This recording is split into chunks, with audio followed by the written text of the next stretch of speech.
Planning itu maksudnya apa-apa yang belum kita planning ya, itu kan mengapunten nih kalau bahasa Jawanya itu kan sering ya teman-teman itu curhat, Pak, ini kok saya overspending ya. Overspending ya, maksudnya barang-barang yang bukan di perencanaan saya ini terbeli semua gitu loh. Nah kadang mohon maaf ya, terkadang kalau ada. Hai teman kita, kembali lagi di podcast Mahasiswa Part-Time bersama saya Afrida yang kali ini membahas tentang financial planning. Nah, narasumber kita kali ini yaitu Bapak Johan. Silahkan diperkenalkan, Pak. Oke, baik, terima kasih teman-teman, salam sehat ya, Indonesia hebat di sini. Perkenalkan, nama saya Muhammad Johan Effendi ya. Kebetulan saya dari dosen Fakultas Ekonomi dan teman-teman itu biasanya bilangnya bahasanya siapa manggilnya Pak Johan? Pak Ju gitu biasanya ya, Pak Ju gitu ya. Jadi ntar bisa lebih akrab lagi, kita bisa panggilnya Pak Ju aja ya. Pak Ju. Silakan. Oke. Nah, Pak Ju kan dosen Fakultas Ekonomi nih ya. Sebagai apa, Pak? Dosen apa? Untuk selama ini saya 2016 masuk ya. Ini sama Bu Dekan itu dipercaya untuk mengajar mata kuliah manajemen keuangan, manajemen keuangan internasional, sama di akuntansi manajemen. Oke.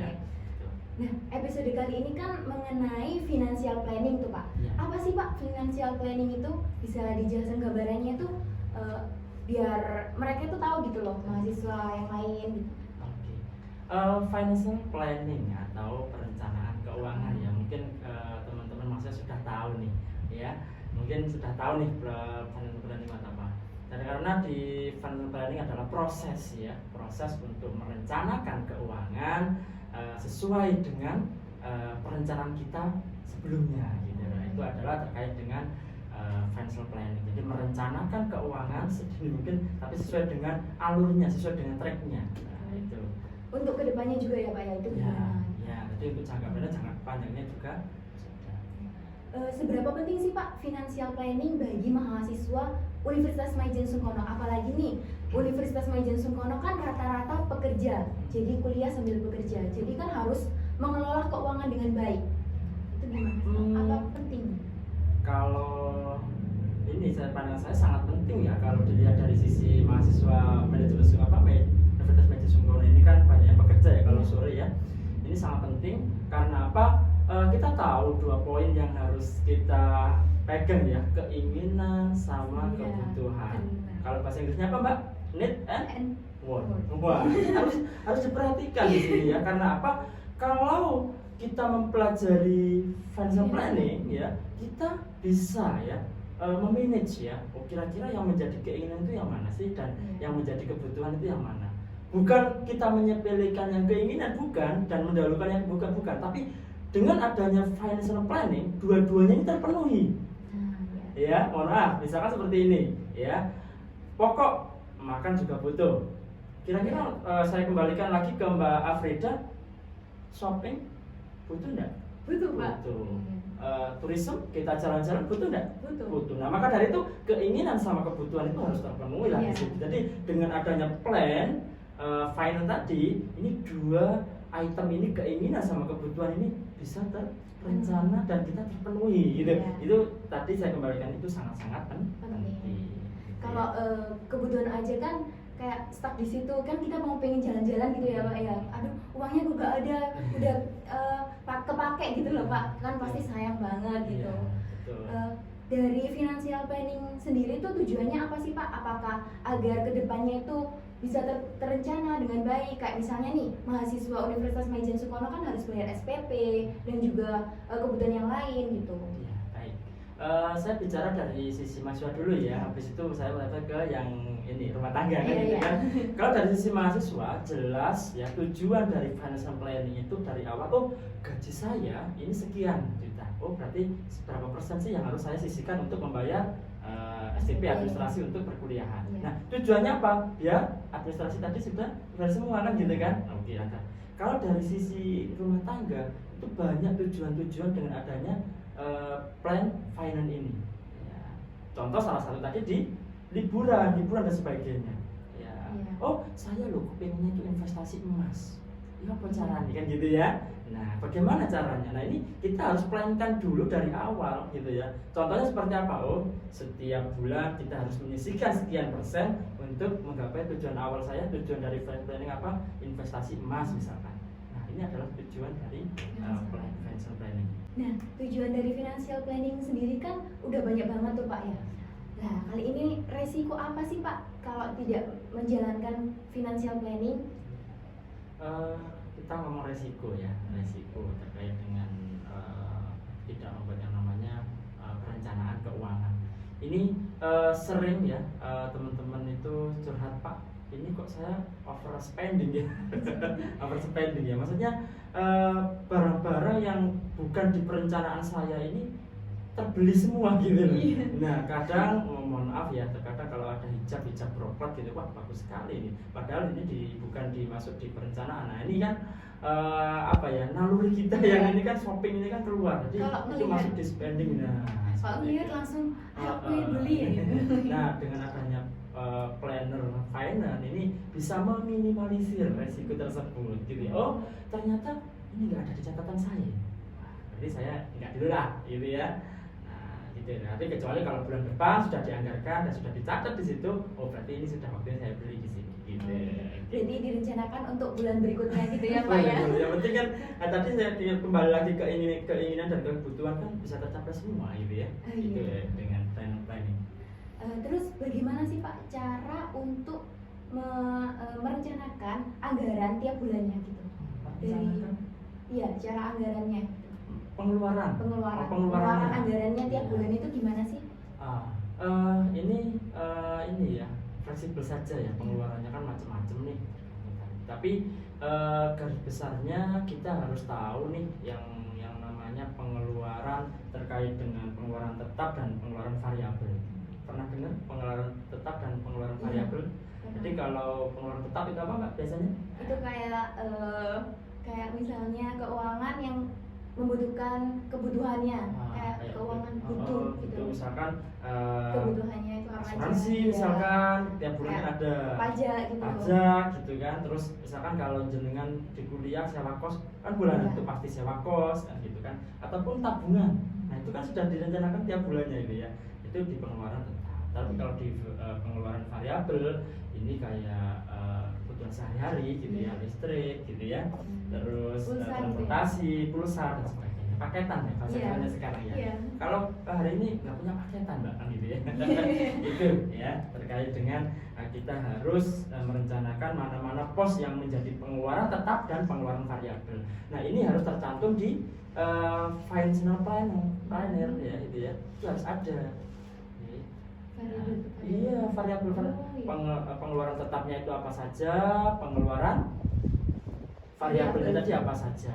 Jadi di atas itu ada pendapatan. Nah, pendapatan di atas dikurangi pengeluaran tetap, dikurangi pengeluaran variabel. Nah, kita harus tahu mana-mana yang menjadi pos-pos tersebut. Itulah tips dari kalian kalau mau pengeluaran anggaran tiap bulannya seperti itu. Nah, ngomong-ngomong kalau ada dana darurat nih Pak dalam financial planning ya, kayak misalnya tadi kalau pengen beli kerudung ini gitu, itu gimana sih Pak solusinya buat menangani itu selain perencanaan ke depannya? Terkait dengan biaya tak terduga. Iya. Biaya tak terduga. Nah, kalau kita bicara biaya tak terduga, ini adalah biaya yang mana yang dikeluarkan tanpa adanya perencanaan sebelumnya. Contoh, rumah ini masih bagus, tapi tiba-tiba ada kebanjiran. Butuh nggak uang ini dikeluarkan untuk biaya tak terduga? Butuh. Tapi kalau tadi yang terkait dengan jilbab, ada itu. Nah, gitu ya.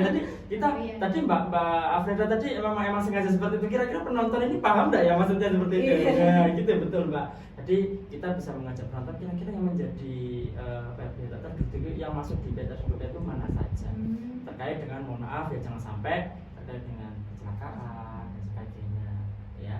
Gitu. Tapi kalau yang ini ada lagi. Nah, di pengalaman saya waktu di kuliah ya, tiba-tiba ada tarikan atau iuran, nah gitu ya. Nah itu kan biasa kalau nggak ada ini kayak sudah belum menganggarkan saya. Kira-kira ambil saya di mana di terdekat? Nggak apa-apa gitu ya. Gitu. Kalau misalnya nih Pak, kan udah financial planning, habis itu ada utang yang harus dibayar, itu gimana? Financial planning utang yang harus dibayar. Nah, ini Mbak, yang sering teman-teman itu lupa bahwasanya hutang itu harus Bayar. ya dibayar, tapi harus dicantumkan di plannernya. Oh iya. Harus dicantumkan di plannernya. Maksud saya, kalau gajinya itu 10 juta, ya, dikatakan pendapatan bersih itu sudah terpotong terkait dengan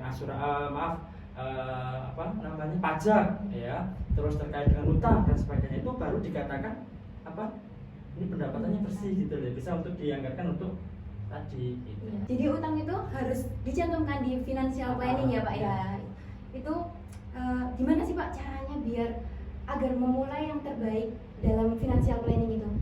Memulai yang terbaik. Iya, kayak kan ada aduh aku ragu-ragu nih mau perencanaan keuangan, aku nanti kalau merencanakan keuangan nanti bengkak gini-gini, nanti nggak sesuai dalam perencanaanku gitu. Jadi tadi kembali lagi ke kebutuhan keinginan lagi tadi. Jadi kita harus lebih spesifik ya, lebih spesifik yang mana apa-apa yang menjadi pos kita untuk dikeluarkan, pengeluaran itu kita tulis. Ya, contoh sekarang, waktunya sekarang bayar iuran ini harus ditulis. Ya. Harus bayar SPP ditulis semua, harus terperinci. Biar untuk mengurangi risiko tadi, loh, ini kok belum pasti tidak saya tulis ya. Nah, itu harus terspesifikasi, terinci semuanya. Ya, hal kecil pun kayak paketan juga harus terinci juga, tertulis gitu ya. Berarti kebutuhan sama keinginan itu harus terperinci dari financial planning. Betul, nanti biar tercapai semua. Nah, dari tips dan trik dari financial planning tadi, contoh investasi nih Pak untuk mahasiswa sendiri. Iya, investasi. Ya, ini mahasiswa atau generasi Z ini ya? Iya, generasi Z ini. Iya, untuk investasi nih terkait dengan generasi Z, kebetulan sharing-sharing saja banyak ya terkait dengan investasi, mulai dari reksadana. Iya. Itu ada lagi apa Mbak? Saham ya? Saham gitu kan. Terus ada kayak emas gitu Emas ya. Pegadaian juga. Atau juga deposito. Nah, gitu ya. Jadi saran saya kalau investasi itu harus perhatikan betul ya, bagaimana kita harus terjun dan harus mengetahui seluk-beluknya dan alurnya seperti apa. Nah, contoh misalkan kalau untuk pemula ya, untuk pemula nih, kira-kira apa Pak yang harus kita ambil kalau investasi? Kalau saran saya sih, kalau untuk pemula biar resikonya nggak seberapa besar, itu ambil yang deposito lah, karena kita tahu depositonya terkait dengan bunganya. Nah, itu kan sudah tahu semua ya, sudah dikasih tahu sama pihak banknya bahwasanya kalau 3 bulan bunganya sekian dan sebagainya. Itu terkait dengan pemula. Tapi tidak memungkiri kita harus belajar juga terkait dengan saham ya, atau reksadana. Itu saham ya. Kan bahasa kerennya kan, aku ikut investasi saham loh, gitu saham kan Pak ya. Gitu kan. Tapi kan nggak tahu risikonya itu gimana. Iya, betul. Risikonya seperti apa. Jadi kita harus benar-benar meneliti dan menelaah ya. Kira-kira untuk saham ini kira-kira prospeknya bagus nggak? Terus apa yang harus dilakukan? Ya, jangan ikut-ikutan terkait dengan jauh sedikit aja bagus, bukan. Jadi kita harus benar-benar memahami perhitungan laporan keuangan, laporan perusahaan itu seperti apa, penjualan seperti apa dan sebagainya. Nah, itu sebagai dasar kita untuk menentukan saya membeli saham tersebut. Gitu ya. Jadi untuk pemula itu lebih baik belajar investasi yang deposito ya Pak. Iya, jadi pemula. Jadi pemula. tetap kita harus belajar terkait dengan saham dan sebagainya. Tapi kalau di saham tadi harus memahami betul terkait dengan pengambilan keputusan, apakah saya harus membeli ini. Nah, gitu. Kita harus meneliti dulu laporan keuangannya seperti apa ya. Oh ya wes, di penjualannya bagus nih, ya nilai perusahaannya bagus. Oke, saya beli di sini, prospeknya bagus. Ya, gitu. Seperti itu. Nah, jadi gitu teman-teman, kalau yang mau investasi jadi belajar dulu di deposito biar nggak langsung resikonya nggak terlalu besar. Kalau langsung ke saham kan resikonya besar gitu. Nah, ini Pak, kesan dan pesan dari Bapak untuk mahasiswa Universitas Majen Sungkono agar memulai financial planning. Ya, memulai financial planning ya. Mari kita catat ya, catat apa-apa yang menjadi pemasukan kita dan pengeluaran kita. Tipsnya apa kira-kira? Ya, mulai sekarang rinci semua pengeluaran Anda, rinci semua apa-apa yang menjadi pemasukan Anda. Bukan pengeluaran saja, pemasukan harus dirinci. Oh, utamanya dari perusahaan ini, tapi yang lainnya kan ada. Nah, itu harus terinci. Dan kebetulan saya dan teman-teman mahasiswa mungkin dari Mbaknya juga pernah saya ajar dan itu ya. Saya pakai aplikasi, sekarang lebih simpel lagi, pakai aplikasi banyak di Play Store ya, banyak. Itu terkait dengan catatan laporan keuangan. Itu ada di situ. Per hari ini saya mengeluarkan apa saja. Nah, itu ntar langsung terekod sama laporan.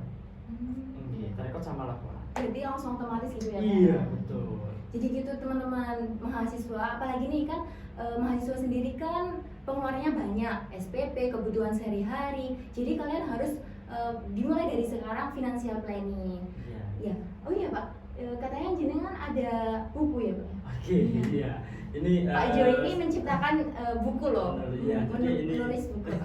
Ini adalah salah satu tugas dari kami seorang pengajar, itu adalah satunya untuk selain juga mengajar, mengabdi sama masyarakat, juga meneliti. Ya, ini adalah salah satu hasil dari kami terkait dengan pembuatan buku manajemen keuangan. Wah, Nah, kebetulan saya juga ini sama Bu Dewi loh. Nah, ini iya. Bu Dewi ini adalah dekan dari Fakultas Ekonomi ya, betul ya. Iya. Ini salah satu beliaunya adalah yang supporting ya saya untuk membuat buku ini. Nah, ini terkait dengan manajemen keuangan, yang mana di buku ini bisa ini loh Mbak, barangkali pengen buka buku ini, mempelajari buku ini di Gramedia juga ada, di Shopee juga ada ya, atau di e-booknya monggo silahkan. Ya silahkan yuk Ya. teman-teman, barangkali join sama sekelasnya kan bisa Ya, loh. bisa. Atau kadang gini Mbak, Pak, saya pengen nih beli yang harus ada tanda tangannya si penulis nih. Nah, ini biasanya iya, bisa langsung ke Pak Jo, teman-teman podcast iya. ya. Ntar Iya, bisa bisa. ya. Atau ke Pak Jo sendiri boleh, juga bisa. boleh, silakan. Yang Oke. diajar sama Pak Jo juga Siap, bisa. siap. Gitu. Oke. Itu ya Pak ya. Iya. Terima kasih buat teman-teman yang sudah mendengarkan podcast episode kali ini. Jangan lupa subscribe di YouTube kami dan juga like, komen, dan juga terima kasih kepada Bapak Jo. Sama-sama. Saya akhiri, wassalamualaikum warahmatullahi wabarakatuh.